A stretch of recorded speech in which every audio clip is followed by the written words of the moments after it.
السلام علیکم ورحمۃ اللہ وبرکاتہ۔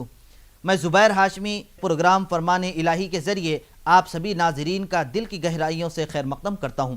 ناظرین، پچھلے ایپیسوڈ میں ہم نے سورہ صاد کی آیت نمبر 15 سے 40 تک تلاوت اور اس کا ترجمہ سننے کا شرف حاصل کیا۔ آج ہم اپنے اس ایپیسوڈ میں سورہ صاد کی آیت نمبر 41 سے 88 تک تلاوت اور اس کے ترجمے کو شامل کریں گے۔ کل تلاوت کی گئی آیتوں میں ہم نے حضرت داؤد علیہ السلام، پھر آپ کے صاحبزادے حضرت سلیمان علیہ السلام کے بارے میں سنا۔ آج کی تلاوت میں حضرت ایوب علیہ السلام اور دیگر نبیوں کا مختصر سا تذکرہ کیا گیا۔ حضرت ایوب علیہ السلام یہ اللہ کے برگزیدہ نبی تھے۔ اللہ سبحانہ و تعالی نے انہیں کئی تکالیف مصیبتوں سے آزمایا۔ اب یہاں پر یہ بتلایا گیا کہ حضرت ایوب علیہ السلام کو ہر طرح کی تکلیف دی گئی ہے۔ اسی حالت میں آپ کی اولاد بھی فوت ہو چکی، آپ کے باغات کھیت بھی برباد ہو چکے ہیں، آپ کا سارا جسم پھوڑوں سے بھر چکا ہے، الغرض ہر قسم کی تکلیف آپ کو دی گئی ہے، لیکن آپ ان تمام تکالیف پر برداشت کرتے رہے۔ کسی قسم کی رب تبارک و تعالی سے کوئی شکایت نہیں کی، کوئی گلہ و شکوہ نہیں کیا، بلکہ اللہ سبحانہ و تعالی سے یہی دعا کرتے رہے کہ اے الہ العالمین، شیطان نے مجھے بہت تکلیف اور دکھ پہنچایا ہے، مجھ کو اس سے دور فرما دے۔ تو اللہ سبحانہ و تعالی نے ایک بار یہ حکم فرمایا کہ اے ایوب علیہ السلام، آپ اپنے پیروں کو زمین پر ماریے۔ تو اللہ سبحانہ و تعالی کے حکم سے حضرت ایوب علیہ السلام اپنے پیروں کو زمین پر مارتے ہیں۔ قدرت الہی سے ایک چشمہ جاری ہو جاتا ہے اور اس چشمے سے آپ غسل فرماتے ہیں اور اسے پانی نوش فرما لیتے ہیں۔ اس کے ذریعے آپ کا سارا جسم تندرست ہو جاتا ہے، ساری بیماریاں آپ کی غائب ہو جاتی ہیں۔ اللہ سبحانہ و تعالی اس آزمائش میں اور اس امتحان کے بعد آپ کو اولاد بھی عطا فرماتا ہے۔ اب اس کے بعد یہ بھی بتلایا جا رہا ہے کہ حضرت ایوب علیہ السلام سے جتنے لوگ دور ہو چکے تھے وہ تمام کے تمام قریب آ گئے، اور آپ کے باغات، جو کھیتیاں برباد ہو چکی تھی، وہ پھر سے ہریالی سرسبز و شادابی میں بدل گئی ہے۔ اب یہاں پر ہمیں یہ بتلایا جا رہا ہے کہ اللہ سبحانہ و تعالی اپنے بندوں سے جب محبت کرتا ہے، چاہنے لگتا ہے، تو ان کو تکالیف میں آزماتا ہے۔ جب حضرت ایوب علیہ السلام کامیابی میں کھرے اترے تو اللہ سبحانہ و تعالی نے یہ ارشاد فرمایا کہ محبت بھرے انداز میں کہ وَذْكُرْ عَبْدَنَا ایوب، یعنی اے حبیب پاک صلی اللہ علیہ وسلم، آپ ہمارے بندے ایوب علیہ السلام کو تو یاد کیجئے۔ تو ناظرین، اس واقعے سے ہمیں یہ درس مل رہا ہے، یہ عبرت مل رہی ہے کہ جب کسی بندے کو کسی پریشانی کے ذریعے یا مشقت کے ذریعے آزمایا جاتا ہے، کسی مصیبت میں آزمایا جاتا ہے، تو یہ وقتی طور پر ہوتا ہے۔ اگر کوئی بندہ اس پر صبر کرے گا، اس وقت صبر کے دامن کو مضبوطی سے تھامے رہے گا، تو یقیناً وہ بندہ کامیاب و کامران ہو جائے گا اور اللہ کے محبوب و مقرب بندوں کی فہرست میں شامل ہو جائے گا۔ تو ناظرین، اس کے متعلق اور معلومات حاصل کرنے اور اس پر عمل کرنے کے لیے سنتے ہیں تلاوت اور اس کا ترجمہ۔ ترجمہ کلام پاک۔ اعوذ باللہ من الشیطان الرجیم، بسم اللہ الرحمن الرحیم۔ شروع کرتا ہوں اللہ کے نام سے جو بڑا مہربان نہایت رحم والا ہے۔ وَاذْكُرْ عَبْدَنَا أَيُّوبَ إِذْ نَادَى رَبَّهُ أَنِّي مَسَّنِيَ الشَّيْطَانُ بِنُصْبٍ وَعَذَابٍ۔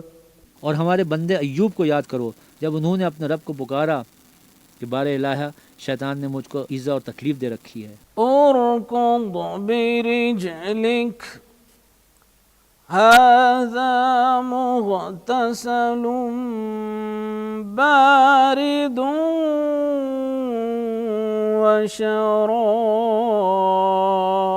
وشراب ووهبنا له أهله ومثلهم معهم رحمة منا وذكرى لأولي الألباب۔ ہم نے کہا زمین پر لات مارو، دیکھو یہ چشمہ نکل آیا، نہانے کو ٹھنڈا اور پینے کو شیریں، اور ہم نے ان کو اہل و عیال اور ان کے ساتھ ان کے برابر اور بخشے. یہ ہماری طرف سے رحمت اور عقل والوں کے لیے نصیحت تھی. وَخُذْ بِيَدِكَ ضِغْثًا فَاضْرِب بِّهِ وَلَا تَحْنَثْ إِنَّا وَجَدْنَاهُ صَابِرًا نِعْمَ الْعَبْدُ إِنَّهُ اواب.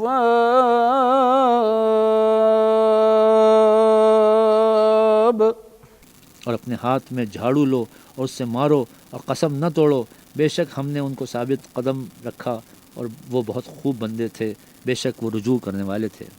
واذكر عبادنا إبراهيم وإسحاق ويعقوب أولي الأيدي والأبصار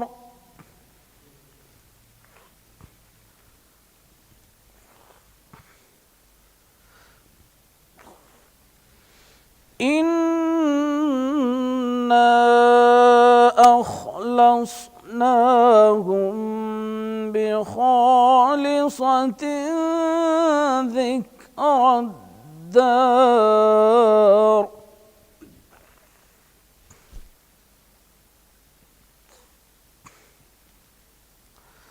وإنهم عندنا لمن المصطفين. اور ہمارے بندوں میں ابراہیم اور اسحاق اور یعقوب کو یاد کرو جو قوت والے اور صاحب نظر تھے. ہم نے ان کو ایک صفت خاص آخرت کے گھر کی یاد سے موصوف کیا تھا. وَإِنَّهُمْ عِندَنَا لَمِنَ الْمُصْطَفَيْنَ الْأَخْيَارِ.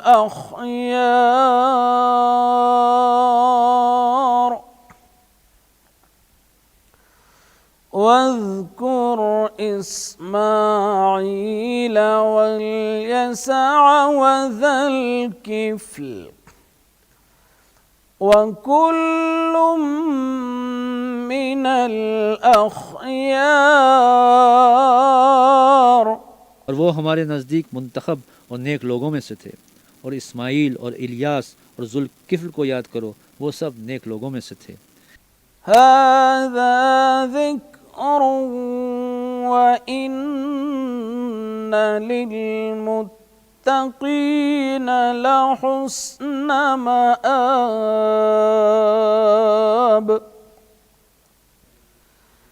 جنات عدن مفتحة لهم الأبواب. یہ نصیحت ہے اور پرہیزگاروں کے لیے تو عمدہ مقام ہے. ہمیشہ رہنے کے باغ جن کے دروازے ان کے لیے کھلے ہوں گے. ناظرین، پروگرام فرمان الہی میں سورہ صاد کی تلاوت اور اس کا ترجمہ جاری رہے گا. ہم لوٹ کر آتے ہیں ایک چھوٹے سے وقفے کے بعد.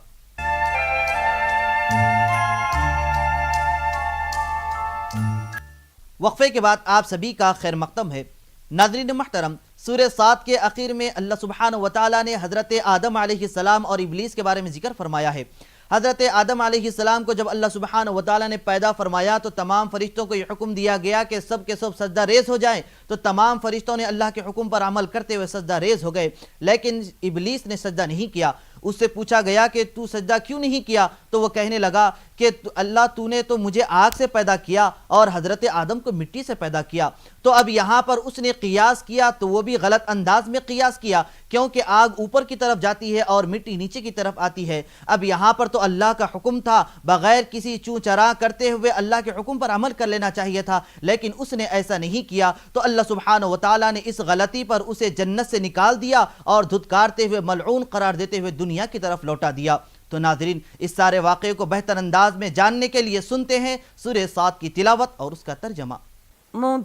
متكئين فيها يدعون فيها بفاكهة كثيرة وشراب وعندهم قاصرات الطرف أتراب هذا ما توعدون ليوم الحساب। उसमें तकिया लगाए बैठे होंगे और खाने पीने के लिए बहुत से मेवे और शराब मंगाते रहेंगे और उनके पास नीची निगाह रखने वाली और हम उम्र औरतें होंगी। ये वो चीज़ें हैं जिनका हिसाब के दिन के लिए तुमसे वादा किया जाता था। إن هذا لرزقنا ما له من نفاد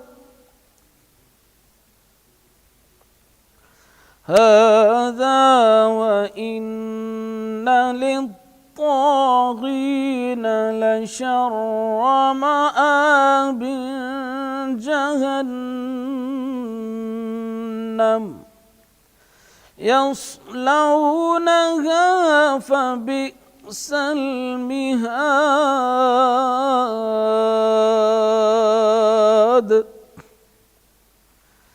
هذا فليذوقوه حميم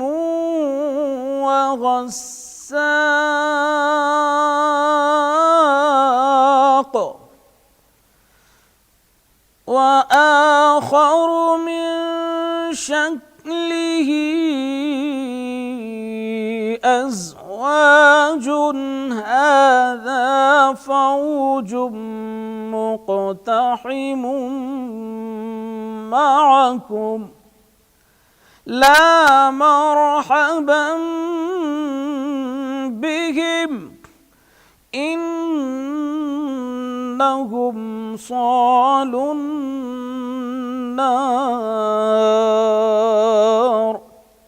ये हमारा रिस्क है जो कभी ख़त्म नहीं होगा। ये नेमतें तो फरमाबरदारों के लिए हैं और सरकशों के लिए बुरा ठिकाना है, यानी दोज़ख जिसमें वो दाखिल होंगे और वो बुरी आरामगाह है। ये खौलता हुआ गर्म पानी और पीप है, अब इसके मज़े चखें। और इसी तरह के और बहुत से अजाब होंगे। ये एक फ़ौज है जो तुम्हारे साथ दाखिल होगी, उनको खुशी ना हो, ये दोज़ख में जाने वाले हैं। قالوا بل أنتم لا مرحبا بكم أنتم قدمتموه لنا فبئس القرار قالوا ربنا من قدم لنا هذا فزده عذابا ضعفا في النار।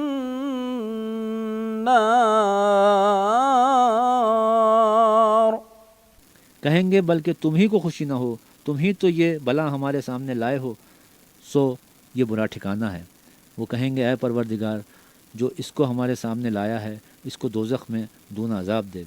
وقالوا ما لنا لا نرى رجالا كنا نعدهم من الأشرار وقالوا ما لنا لا نرى رجالا كنا نعدهم من الأشرار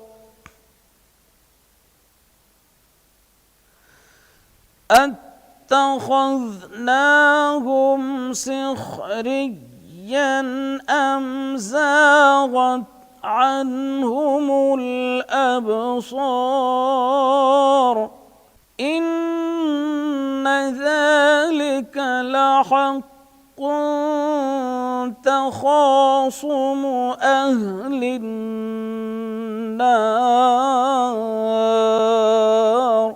اور کہیں گے کیا سبب ہے کہ یہاں ہم ان شخصوں کو نہیں دیکھتے جن کو بروں میں شمار کرتے تھے؟ کیا ہم نے ان سے مذاق کیا ہے یا ہماری آنکھیں ان کی طرف سے پھر گئی ہیں؟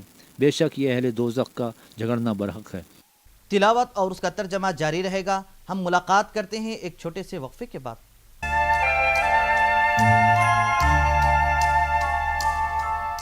ہے اعتکاف کا مطلب ہے ٹھہرنا، یعنی عبادت کی نیت سے مسجد میں ٹھہرنے کو اعتکاف کہا جاتا ہے. اب یہاں پر اعتکاف کی 3 قسم بتلائی گئی ہیں: واجب، سنت، مستحب. اب واجب وہ اعتکاف ہے جس کی نظر مانی جائے. سنت مؤکدہ والا وہ اعتکاف ہے جو رمضان کے آخری عشرے میں کیا جاتا ہے. اب واجب اور سنت کے علاوہ جو اعتکاف ہوتا ہے وہ مستحب ہو جاتا ہے. تو اس لیے ہمیں یہ چاہیے کہ اب آخری عشرہ شروع ہونے والا ہے، عید تک جتنی تیاریاں ہیں وہ سب ابھی کر لیں تاکہ آخری عشرے میں جو پیاری سنت ہے اس پر عمل کیا جائے. تو ناظرین، مزید قرآنی آیات جاننے اور اس پر عمل کرنے کے لیے سنتے ہیں سورہ 7 کی آج آخری آیتوں کی تلاوت اور اس کا ترجمہ. قل انما انا منذر وما من اله الا الله الواحد القهار.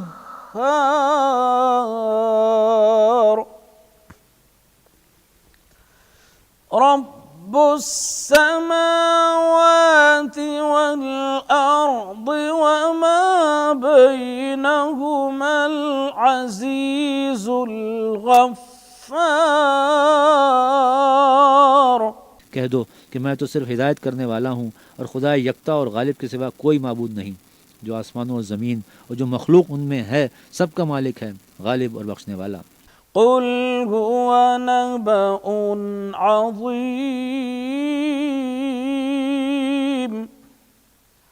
أنتم عنه معرضون. ما كان لي من علم بالملأ الأعلى إذ يختصمون. کہہ دو کہ یہ ایک بڑی ہولناک چیز کی خبر ہے جس کو تم دھیان میں نہیں لاتے. مجھ کو اوپر کی مجلس والوں کا جب وہ جھگڑتے تھے کچھ بھی علم نہ تھا. إن يوحى إلي إلا أنما أنا نذير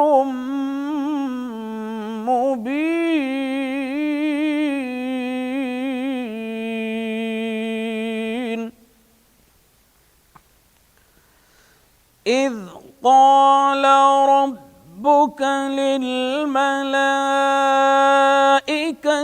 إني خالق بشرا من طين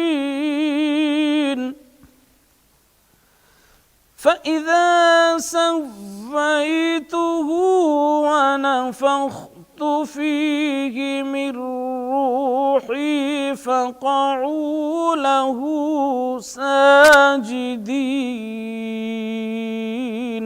میری طرف تو یہی وحی کی جاتی ہے کہ میں کھلم کھلا ہدایت کرنے والا ہوں.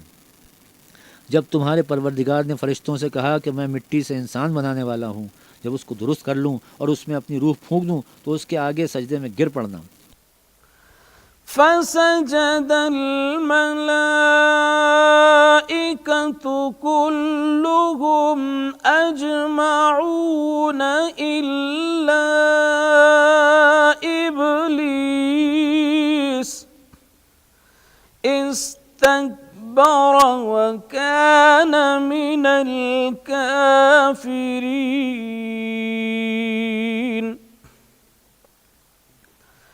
قال يا إبليس ما منعك أن تسجد لما خلقت بيدي أستكبرت استكبرت أم كنت من العالين। तो तमाम फरिश्तों ने सजदा किया मगर शैतान अकड़ बैठा और काफिरों में हो गया। अल्लाह ने फरमाया कि ए इब्लीस, जिस शख्स को मैंने अपने हाथों से बनाया उसके आगे सजदा करने से तुझे किस चीज़ ने मना किया? क्या तू गुरूर में आ गया या ऊंचे दर्जे वालों में था? قال أنا خير منه خلقتني من نار وخلقته من طين قال فاخرج منها فإنك رجيم। बोला कि मैं उससे बेहतर हूँ कि तूने मुझको आग से पैदा किया और इसे मिट्टी से बनाया। कहा यहाँ से निकल जा, तू मरदूद है। وَإِنَّ عَلَيْكَ لَعْنَتِي إِلَى يَوْمِ الدِّينِ قَالَ رَبِّ فَأَنظِرْنِي إِلَى يَوْمِ يُبْعَثُونَ قال فإنك من المنظرين إلى يوم الوقت المعلوم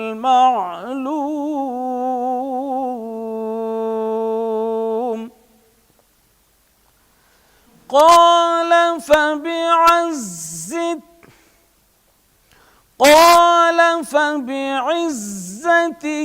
لأغوينهم أجمعين قال فبعزتك لأغوينهم أجمعين إلا عبادك منهم المخلصين قال فالحق والحق أقول لأملأن جهنم منك وممن تبعك منهم أجمعين قل ما أسألكم عليه من أجر وما أنا من المتكلفين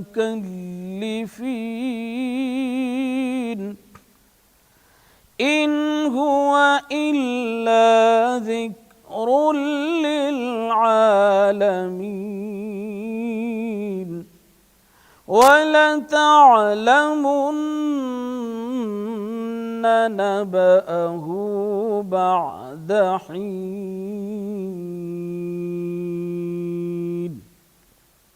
صدق الله العظيم।